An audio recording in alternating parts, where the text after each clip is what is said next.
1,00,000 మంది శివభక్తులతో కలిసి మహారుద్రాక్ష పూజలో పాల్గొనండి. వెంటనే కాల్ చేసి మీ పేరును నమోదు చేసుకోండి.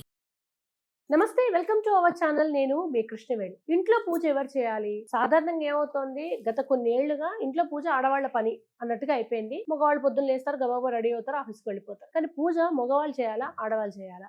మరి మగవాళ్లే పూజ చేస్తే ఆడవాళ్ళు ఆధ్యాత్మిక సాధనలో లేదా భక్తి మార్గంలో ముందుకు వెళ్ళడం ఎలా, వాళ్ళు పూజ చేయొద్దా? ఇటువంటి అనేక సందేహాలకి వాళ్ళ సమాధానాలు చెప్పబోతున్నారు ప్రముఖ జ్యోతిష శాస్త్రవేత్త, ఆధ్యాత్మికవేత్త, మంత్రశాస్త్ర పండితులు బ్రహ్మశ్రీ కొండవీటి దత్తాత్రేయ శర్మ గారు ఉన్నారు. గురుగారితో మాట్లాడు. గురుగారు నమస్కారం. గురుగారు, అసలు మొదట పూజ ఎవరు చేయాలి ఇంట్లో? పూజ ఇంట్లో యజమాని చేయాలంటే యజమాని ఎవరు? పురుషుడు చేయాలి.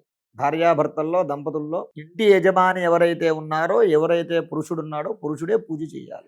ఆ భార్య భర్త స్నానం చేసి పూజకి రెడీ అయ్యే లోపు ఇల్లు శుద్ధి చేసుకుని బయట ముగ్గులు పెట్టుకుని తర్వాత పూజకి కావలసినటువంటి సామాగ్రి అంతా కూడా సర్ది చక్కగా దీపారాధన కుందుల్లో నూనె పోసి ఉత్తి వేసి అన్నీ సిద్ధంగా చేసి ఉంచాలి.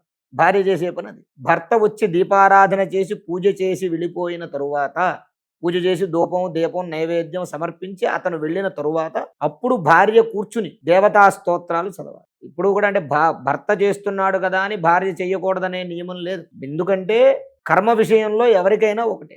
భర్త పూజ చెయ్యాలి, భార్య స్తోత్రం చదవాలి. ఈ భార్య కూర్చుని స్తోత్రాలు చదివి తన శక్త్యానుసారంగా ఓ చిన్న పటికీ బెల్లం ఏదో పెట్టుకుని మళ్ళీ స్వామివారికి కాస్త ఆరతిచ్చుకుని ఇంట్లో దేవుడికి దండం పెట్టుకోవాలి. అది అసలు విధానం. కానీ ఈ కాలంలో మగవాళ్ళు ఎవరు పూజ చేయట్లేదు, ఆడవాళ్ళు చేస్తున్నారు. సరే, ఆడవాళ్ళైనా చేస్తున్నారు, ఇంకా అది మనం చాలా సంతోషించవలసిన విషయం. ఎవరో ఒకళ్ళు చేస్తున్నారని సంతోషించాలి. కానీ ఇంటి యజమాని పూజ చేస్తే విశేషమైనటువంటి ఫలితం కలుగుతుంది. ఎందుకు ఇంటి మగవారే పూజ చెయ్యాలి అనంటే వారసుడు అంటారు. వారసుడు వంశోద్ధారకుడు. దేనికి? ఆస్తి కోసం కాదు, ఆర్భాటం కోసం కాదు, ఆభరణం కోసం కాదు, కేవలం భగవదారాధన కోసమే వారసు. పూర్వం రామదాసు గారు, భక్త రామదాసు గారు కరువు కాటకాల్లో పడిపోయాడు పాపం. వేరే ఆ ఊళ్ళో ఎవరి ఇంట్లోనో గొడ్ల సావుల్లో జీవనం సాగించేటటువంటి సమయం. ఆ భార్య కమల అనేటటువంటి పేరు ఆవిడది. ఆవిడ వెళ్ళి, ఏమండి మరి కాస్తో కోస్తో ఏదో పని చేయాలి కదా, నువ్వు కూర్చుని రామా రామా అంటే ఎలాగా? నువ్వు ఆ రాముడికి, నువ్వు పూజ చేసే రాముడికి అంత భోజనం పెట్టాలన్నా సరే నీకు ఏదో ఒకటి ఉండాలి కదా. మరి నువ్వు వెళ్ళి ఎవరినో ఒకరిని అడగడమో ఏదో పని చేయడమో ఏదో ఒకటి చెయ్యాలి. కాబట్టి వెళ్ళి కాస్త జీవనోపాధి చేసుకుని కాస్త తీసుకొస్తే నీకు పెడతాను, నీ రాముడికి పెడతాను. సరే అని చెప్పేసి ఏం చేశాట, ఓహో రాముడికి లేవుగా నైవేద్యానికి, తనకి పెడతానంటే తన గురించి వెళ్ళలా, రాముడికి లేదు కదా అని చెప్పేసి ఏం చేశాట, అప్పుడు తానీషా వారి దగ్గరికి వెళ్ళి, అయ్యా ఏమిటి ఇలా వచ్చారని అడిగాట. ఆ ఇద్దరు కూడా అక్కన్న గారు మాదన్న గారు, ఆయన మేనల్లుడు రామదాస్ గారు తీసుకెళ్లారు. తీసుకెళ్ళి, అయ్యా తానీషా గారు వీరు మా అల్లుడు అండి, మేనల్లుడు, మళ్ళీ మా అమ్మాయిని ఇచ్చాం, మా అల్లుడు ఏదో జీవనభృతి ఏదో కోసం వచ్చాడు, కాస్త ఇబ్బందుల్లో ఉంటే మీకు కాస్త పరిచయం చేద్దాం, ఏదైనా దారి చూపిస్తారని. ఏం చేస్తారు మీరు అని అడిగారు. నిరంతరము రామనామ జపం చేస్తానన్నట్టు. జీవించడానికి ఏం చేస్తారన్నట్టు. జీవించడానికే రామనామస్మరణ చేస్తానన్నట్టు. మరి భుక్తి ఎలాగా అన్నట్ట. ఎవరైతే పుట్టించాడో వాడే భుక్తిస్తాడని. అంటే ఇతను పరమభక్తుడని గ్రహించి ఆయనకి తహసీల్దార్ ఉద్యోగం ఇచ్చాడు. ఆయన యొక్క తెలివి జ్ఞాపక శక్తి వాడికి తహసీల్దార్ ఉద్యోగం ఇచ్చాడు. సరే, మరి ఇప్పుడు నువ్వు నా దగ్గరకు ఎందుకు వచ్చావు? ఎలాగా అంటే, నాకు నా బిడ్డకి తినడానికి లేదని చెప్పలేదు, నా ఇంట్లో రాముడికి నివేదన చెయ్యడానికి నా దగ్గర పదార్థాలు లేవు, ఆ పదార్థాలు కొనాలంటే డబ్బు కావాలి, కాబట్టి ఆ డబ్బు సంపాదించడం కోసం ఉద్యోగం కోసం వచ్చానని చెప్పాడు.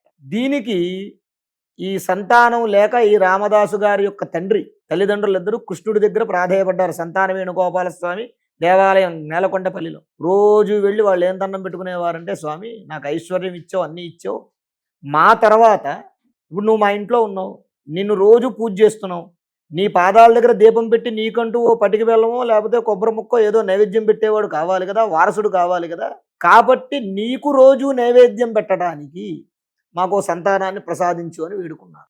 ఇక్కడ వారసుడు అంటే దేవతార్చన, అంటే ధర్మంగా మన యొక్క పెద్దలు వంశానుగుణంగా వచ్చేటటువంటి దేవతారాధన చెయ్యటానికి, పితృకర్మలు ఆచరించడానికే వారసుడు తప్ప ఆస్తిపాస్తులు పంచుకోవడానికో ఇంకో దానికో కాదు. కాబట్టి పురుషుడే దీపారాధన ఇత్యాది పూజా కార్యక్రమాలు చెయ్యాలి తప్ప స్త్రీలు తర్వాత స్తోత్రాలు చేసుకోవచ్చు. స్త్రీలు చేయకూడదని ఎక్కడా నియమం లేదు. స్త్రీలు మహానుభావులు ఉన్నారు, అరుంధతీదేవి, అనసూయాదేవి, అటువంటి మహామహా మంత్రోపద్రష్టలు వాళ్ళందరూ కూడా తపస్సంపన్నులు వాళ్ళు. కాబట్టి అటువంటి వాళ్ళు ఉన్నారు. వాళ్ళు ఉండగా మనం స్త్రీ పూజ చేయకూడదు, అది చేయకూడదు, ఇది చేయకూడదు అని చెప్పకూడదు మనం. కాబట్టి పురుషుడు చేస్తే వంశం నిలుస్తుంది. అలాగే నైవేద్యం కూడా స్త్రీ సమకూర్చిన తర్వాత పురుషుడు పెట్టాల్సి ఉంటుంది అంతే గురువు గారు? అంతే అన్ని ఏర్పాటు చేయాలి ఆవిడ. దీపారాధన దగ్గర నుంచి, నివేదన దగ్గర నుంచి, హారతి బిళ్ళ దగ్గర నుంచి అన్ని ఏర్పాటు చేసి పక్కన కూర్చుంటే భార్య, ఆయన వచ్చి కూర్చుని సంకల్పం చేసుకుని పూజ చేసి నైవేద్యం పెట్టి హారతి ఇచ్చి అంత కాస్త ఒక గంట కొట్టి నమస్కారం చేసుకుని ఆయన వెళ్ళాక ఈ అమ్మాయి స్తోత్రాలు చదువుకుని అప్పుడు ఆ తర్వాత మళ్ళీ హారతి ఇచ్చుకుని అప్పుడు భోజనం చేయడమో పలహారం చేయడమో చెయ్యాలి తప్ప ఇతరత్ర ముందు పురుషుడే ఆ పూజా విధానం అనేది చెయ్యాలి. ధన్యవాదాలు. ధన్యవాదాలు. శ్రీ మహాగణాధిపతయే నమః.